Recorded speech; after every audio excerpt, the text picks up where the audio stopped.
உங்களுக்கு ஒரு டேஸ்ட் இருக்குல்ல. ஒன்றும் இல்லைங்க. அது இப்போ நீங்க யாருக்கு ஓட்டு போட போறீங்க? ஓட்டு நான் வந்து அதிமுக திமுக இல்லை, நான் அந்த பிஜேபி கூட்டணி போடுவோம். பிஜேபிக்கு போட போறீங்களா? எதனால பிஜேபி கூட்டணி? பிஜேபின்னா சென்ட்ரல்ல வந்து பொதுவாகவே நிர்வாகம் நல்லா இருக்குங்க. இந்தியாவை பொறுத்தவரையிலும் எல்லாருக்குமே நிர்வாகம் நல்லா இருக்கு. அவங்க நிர்வாகம் இன்னைக்கு அந்த கவர்மெண்ட்னா நல்லா எல்லாருக்குமே பிடிச்சிருக்கு. ஸோ இந்திய கூட்டணியில் வந்து அந்த இந்தியா கூட்டணியில் போடுவேன். அவங்களுக்கு இல்லைங்க, அந்த அந்த அலையன்ஸே எனக்கு பிடிச்சிருக்கு. பட் நீங்களும் விவசாயமா? விவசாயம். இப்போ நீங்கள் விவசாயம் இருக்கிறதுனால ஜஸ்ட் ஒரு இதுக்கு வந்து கேட்குறேன், எந்த ஆட்சி நல்லா இருந்தது? எடப்பாடியாவது நல்லா இருந்ததா இல்லை? முந்தி வந்து எடப்பாடி தான் நல்லா இருந்துச்சுங்க. எடப்பாடி நல்லா இருந்துச்சு.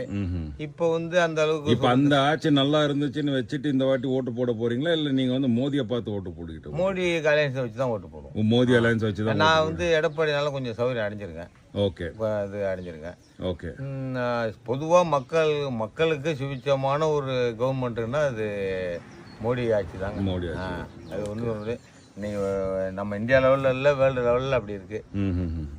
அது உண்மையான கருத்து. அதில் பார்க்க போனால்